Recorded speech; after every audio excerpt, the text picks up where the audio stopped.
Hello guys, welcome back to my YouTube channel. Today we are going to discuss about the microservices. तो आज हम microservices के बारे में बात करेंगे. Let's get started.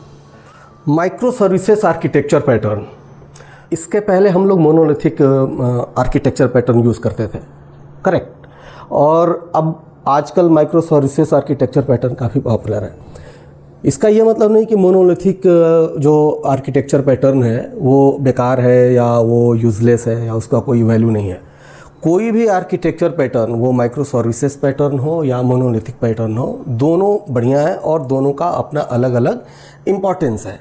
डिपेंड ये करता है कि किस सिनेरियो में, कौन से यूज़ केस में आप मोनोलिथिक यूज़ करेंगे और कौन से केस में आप माइक्रोसर्विसेज आर्किटेक्चर का यूज़ करेंगे.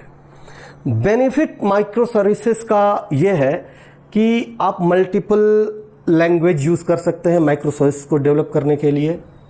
उसको इंडिविजुअल एक सर्विस जो है वो डेवलप की जाती है, वो डिप्लॉयड होती है. Completely end to end flow एक कंप्लीट सर्विस को आप बना सकते हो माइक्रोसर्विसेज में.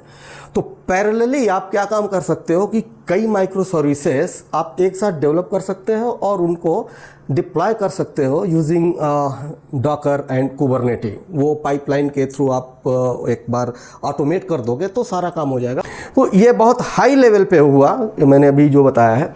बाकी ये माइक्रोसर्विसेज आर्किटेक्चर पैटर्न में कई चीज़ें हैं, मैं एक एक करके डिस्कस करता जाता हूँ. सबसे पहली बात जो माइक्रोसर्विसेज आर्किटेक्चर बोलता है कि हाई अवेलेबिलिटी.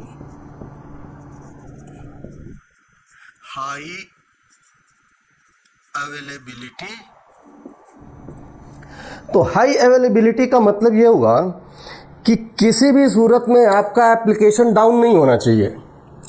यानी कि आपका एप्लीकेशन जो भी माइक्रोसर्विसेज है वो एक से ज़्यादा जगह पे रन करना चाहिए, मल्टीपल लोकेशन और मल्टीपल मशीन पे वो रन करना चाहिए, ताकि एक मशीन डाउन हो गया किसी वजह से तो दूसरी से आपको सर्विस मिलती रहे. ये हो गया हाई अवेलेबिलिटी. हाई अवेलेबिलिटी हम अचीव कैसे करेंगे? तो स्केलेबिलिटी है ना. आपका एप्लीकेशन जो है वो उसको आप स्केल कर सको, आप अपने सर्विसेज को अकॉर्डिंग टू नीड. जब ज़रूरत हो आप इंस्टांस बढ़ा दो, जब ज़रूरत हो आप इंस्टांस कम कर दो.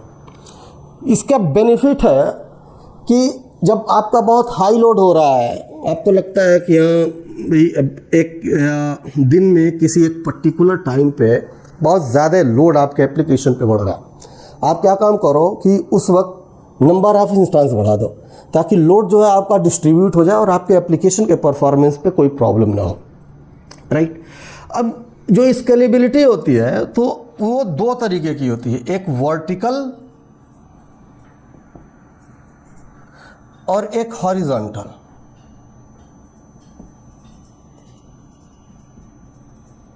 ये दो तरीके की स्केलेबिलिटी होती है. वर्टिकल स्केलेबिलिटी में क्या होता है कि एक ही मशीन होती है, ये काफ़ी एक्सपेंसिव मशीन परचेस करते हैं,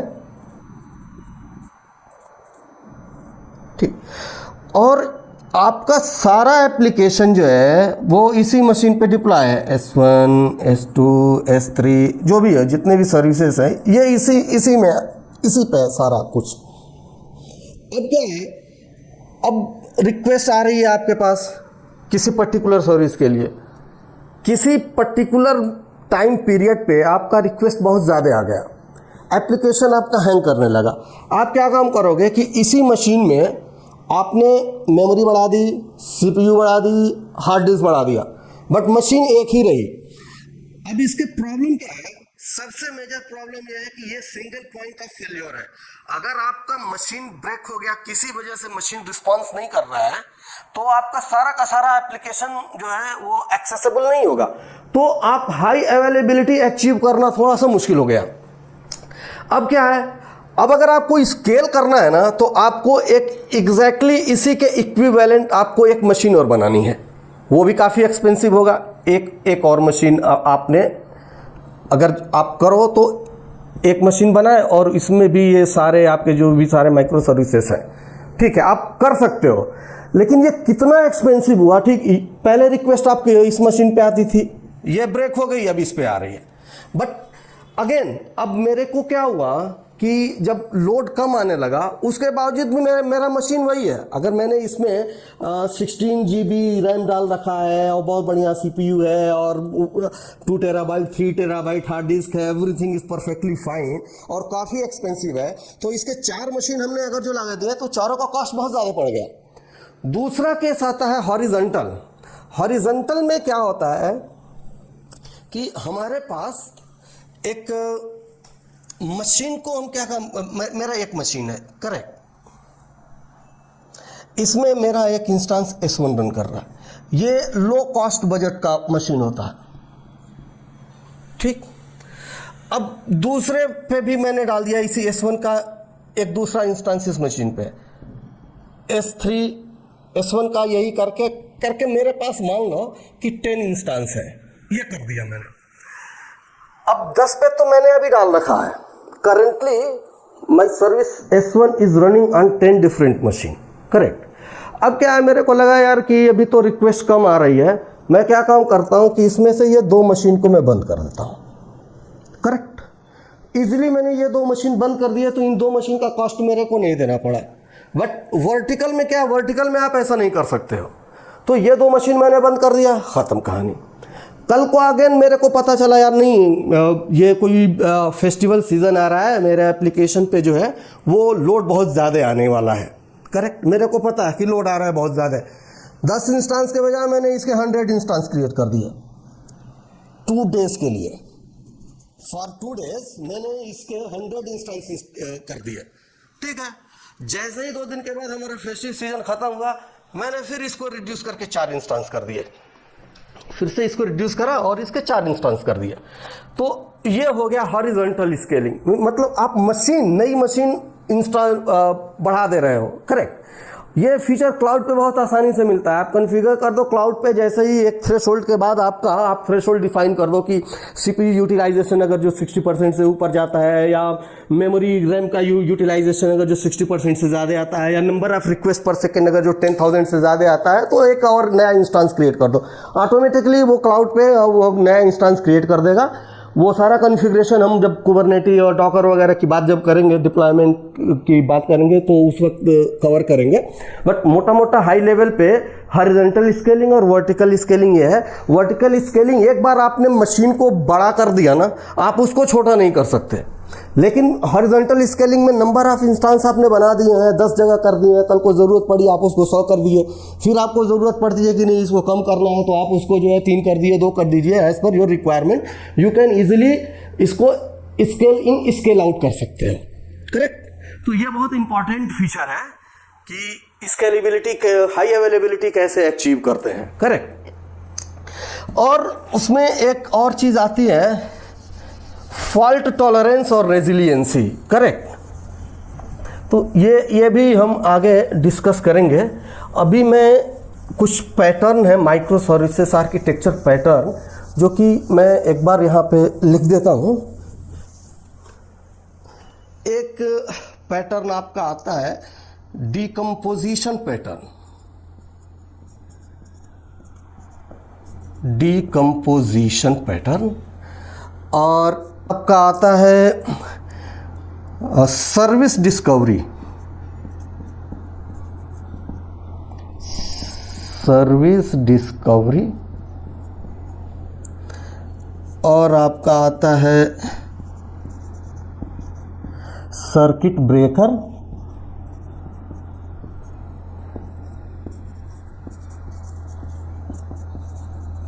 bulkhead pattern, API gateway pattern आप बोल सकते हो, ठीक। CQRS, one of the very important pattern is CQRS। इसका होता है कमांड क्वेरी रिस्पॉन्सिबिलिटी सेग्रीगेशन। ये है CQRS पैटर्न। एक चीज़ बहुत ही इंपॉर्टेंट चीज़ होती है, इवेंट सोर्सिंग। उसके बाद माइक्रो सर्विसेज का जो एक सबसे इम्पॉर्टेंट फंक्शनलिटी कि आप ट्रांजैक्शन कैसे मैनेज करेंगे, राइट। तो एक और पैटर्न जो होता है माइक्रो सर्विसेज में जो रिकमेंडेड है, पर सर्विस पर डेटाबेस, यानी कि हर सर्विस का अपना खुद का डेटाबेस होता है। अब जब हर सर्विस का अपना खुद का डेटाबेस है, तो जब आप दूसरे डेटाबेस या दूसरे सर्विस से कम्युनिकेट करेंगे और कुछ ट्रांजैक्शन मैनेज की बात होगी, तो आप ट्रांजैक्शन को कैसे मैनेज करेंगे, that is a very important thing कि आप ट्रांजैक्शन कैसे मैनेज करेंगे। उसके लिए आपका आता है saga pattern. Saga pattern basically हम यूज़ करते हैं ट्रांजैक्शन मैनेज करने के लिए, क्योंकि माइक्रो सर्विसेज आर्किटेक्चर पैटर्न जो रेकमेंड करता है, एक सर्विस का जो है वो एक डेटाबेस होना चाहिए। तो जब आप दूसरे डेटाबेस से कम्युनिकेट करेंगे तो ट्रांजैक्शन जो है आपका डिस्ट्रीब्यूटेड हो गया। वो ट्रांजैक्शन मैनेज करना बहुत चैलेंजिंग होता है माइक्रो सर्विसेज में, तो उसके लिए सागा पैटर्न का यूज़ करते हैं। सागा पैटर्न में अगेन दो होते हैं, एक ऑर्केस्ट्रेशन होता है और एक कोरियोग्राफी होता है। तो इसके बारे में डिटेल जब हम सागा पैटर्न की बात करेंगे तो फिर हम इसके बारे में डिटेल डिस्कस करेंगे। आउटबॉक्स पैटर्न, सिमिलरली जैसे जैसे आगे बढ़ेंगे, अगर जो कुछ और याद आता है पैटर्न तो अपन उसको डिस्कस करेंगे और उसको यहाँ पे देखेंगे कि क्या है। Okay, alright.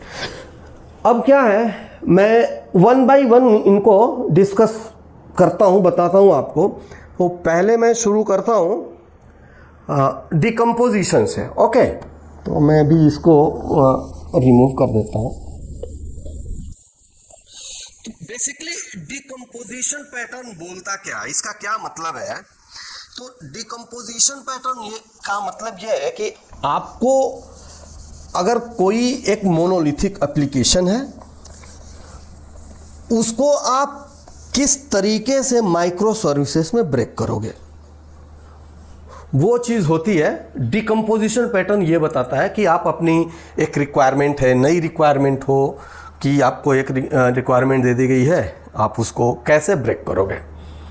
तो उसमें एक बहुत ही इम्पॉर्टेंट कॉन्सेप्ट है DDD, डोमेन ड्रिवेन डिज़ाइन। तो based on domain driven design हम अपने जो भी रिक्वायरमेंट है उसको माइक्रो सर्विसेज में ब्रेक करते हैं।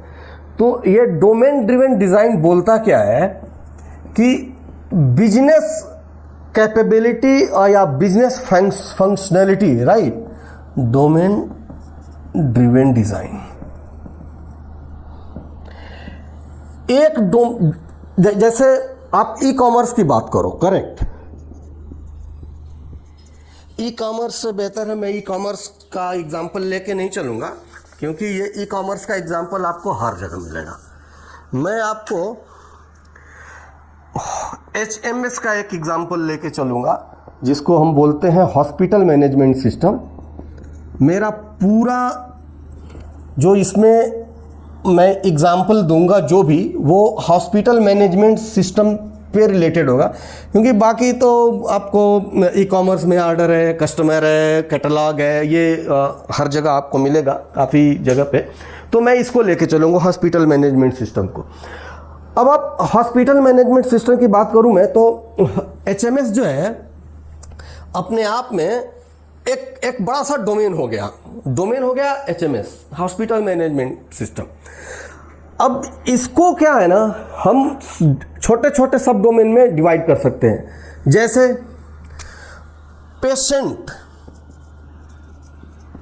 पेशेंट एक अपने आप में एक सब डोमेन हो गया इसका, HMS का, हॉस्पिटल मैनेजमेंट सिस्टम का एक सब डोमेन हो गया पेशेंट। उसी तरीके से डॉक्टर से बेटर है हम इसको स्टाफ बोल सकते हैं, क्योंकि स्टाफ में आपका डॉक्टर आ गया, नर्स आ गया, और भी आपके जो एम्प्लॉइज़ हैं, जो कर्मचारी हैं, वो सारे आपका स्टाफ में आ गए। तो एक मैं बोल सकता हूँ स्टाफ हो गया। एक डोमेन आपका हो जाएगा medical health record, medical health record या इलेक्ट्रॉनिक हेल्थ रिकॉर्ड आप बोल सकते हो। EHR भी कहीं कहीं इसको बोला जाता है, EHR। ओके, EHR हो गया। और डिस्चार्ज का एक आपका आप बोल सकते हो, discharge is one of the sub domain, correct. तो similarly might be many more, right. As of now I can recall these are the sub domain for that hospital management system, correct. अब क्या है कि एक सब domain के corresponding हम एक माइक्रो सर्विस बनाते हैं। ये एक माइक्रो सर्विस, इसको एक माइक्रो सर्विस, ये एक माइक्रो सर्विस, ये एक माइक्रो सर्विस, राइट। तो डोमेन ड्रिवन डिजाइन ये बोलता है कि आपका जो डोमेन है उस डोमेन में सबसे पहले आप आइडेंटिफाई कीजिए सब डोमेन, और उस सब डोमेन का आप एक बना दीजिए माइक्रो सर्विस, और आपस में इनको कम्युनिकेट करने के लिए फिर हम वो रेस्ट एपीआई बनाते हैं ताकि ये एक दूसरे से कम्युनिकेट कर सके। तो ये डिकम्पोजिशन का एक ये था डोमेन ड्रिवन का। एक पैटर्न इसमें डिकम्पोजिशन में एक पैटर्न और आता है, हम उसको बोलते हैं strangler pattern. Okay, strangler pattern क्या बोलता है कि अगर आपके पास एक एग्जिस्टिंग मोनोलिथिक एप्लीकेशन है ना, तो एग्जिस्टिंग मोनोलिथिक एप्लीकेशन को आप कैसे ब्रेक करोगे? Strangler pattern, okay. तो एग्जिस्टिंग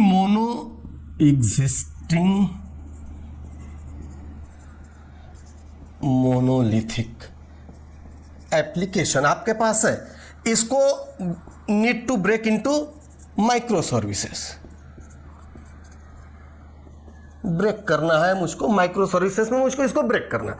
हम कैसे करेंगे? मेरा अगर जो मोनोलिथिक एप्लीकेशन है उसमें मान लीजिए 10 मॉड्यूल्स हैं, तो पहला तो यह है कि हम ब्रेक ऐसे करेंगे मॉड्यूल वाइज, एक मॉड्यूल को एक माइक्रो सर्विस बना देंगे, परफेक्ट। बट करेंगे कैसे उसको? क्या पूरे हम मोनोलिथिक एप्लीकेशन को शट डाउन कर देंगे और फिर पर मॉड्यूल के हिसाब से हम लोग अपनी सर्विसेज बनाएंगे, फिर उसको डिप्लॉय करेंगे और देन हमारा काम चलेगा? तो अगर ये राउट हम जाते हैं तो हमारा मान लो अगर जो 1 महीने 2 महीने 4 महीने 6 महीने भी उसको डेवलप करने में 6 महीने लगते हैं, तो 6 महीने तक तो मेरी सर्विस डाउन रहेगी ना, तो ये तो अच्छी बात है नहीं, बिजनेस का नुकसान होगा। इसमें क्या होता है, स्ट्रैंगलर पैटर्न क्या बोलता है कि आपके पास अगर जो ये एग्जिस्टिंग मोनोलिथिक एप्लीकेशन है, कंसीडर कि आपके पास इसमें 10 मॉड्यूल है, ठीक।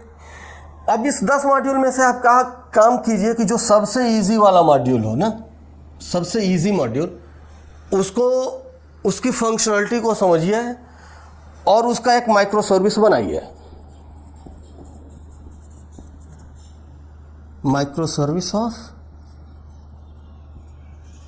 easiest module.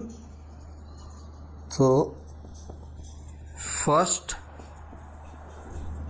create micro service of easiest module. जो भी easy module हो आप उसको उठा के माइक्रो सर्विस बना लीजिए। जब ये बन जाए आप क्या काम करो कि अब आपने मोनोलिथिक एप्लीकेशन में से जो कॉल पहले इस मॉड्यूल को जा रही थी, मान लीजिए इसका नाम था मॉड्यूल 1, मॉड्यूल 1 मैंने आइडेंटिफाई करा और मॉड्यूल 1 को मैंने एक माइक्रो सर्विस बना दिया। अब जो कॉल मॉड्यूल 1 को जा रही थी उस कॉल को मैंने एग्जिस्टिंग माइक्रो सर्विसेज से डाइवर्ट कर दिया इधर को, माइक्रो सर्विस जो मैंने बना ली उसको। तो अब वो इस मॉड्यूल को न कॉल करके अब इसको कॉल करेगा। इसमें भी करते क्या है, 100% रिक्वेस्ट को यहां पे डेलीगेट नहीं करते हैं।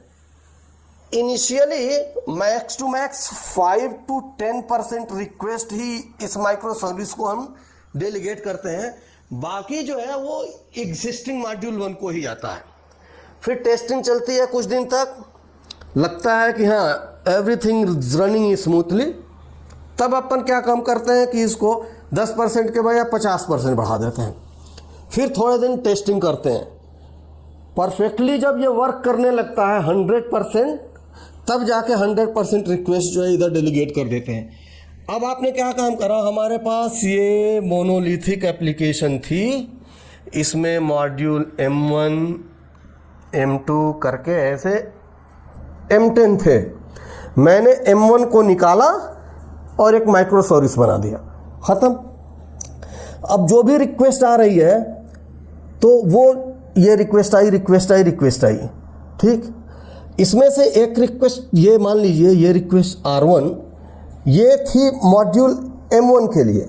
हमने क्या काम करा कि अब यहाँ पे कुछ फंक्शनलिटी बनाई कि अच्छा ये R1 ये रिक्वेस्ट आ रही है मॉड्यूल 1 के लिए, तो इसको मॉड्यूल 1 पे ना भेज के इसको डेलीगेट कर दो यहाँ पे, करेक्ट। तो अब वो इस मॉड्यूल से नहीं काम कर रहा है।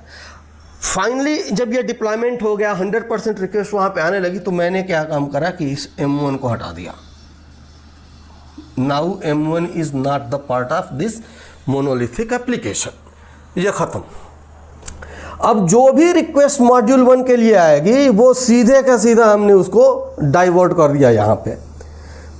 इसी तरीके से जब ये सक्सेसफुली इस्टेब्लिश हो जाएगा, दूसरा मॉड्यूल उठाएंगे, सेम प्रोसेस अपनाएंगे, तीसरा, चौथा, उसके बाद फाइनली 10वां। तो क्या हुआ कि ये उसके बाद ये पूरा का पूरा आपका मोनोलिथिक का जो भी पार्ट था वो सब माइक्रो सर्विसेज में कन्वर्ट हो गया। इसको बोलते हैं स्ट्रेंगलर पैटर्न। स्ट्रेंगलर का मतलब जो है वो खुद अपने आप को, जो खुद अपने आप को खा जाता हो, उसको बोलते हैं। तो यहाँ पे क्या हुआ कि इसने पूरा का पूरा अपने आप को ही खा लिया, तो that is called that strangler pattern. और दैट्स ऑल गाइज। दूसरे वीडियो में हम लोग डिस्कस करेंगे डिस्कवरी पैटर्न, जो कि दूसरा आर्किटेक्चर पैटर्न है, उसके बारे में हम डिस्कस करेंगे। Thank you very much.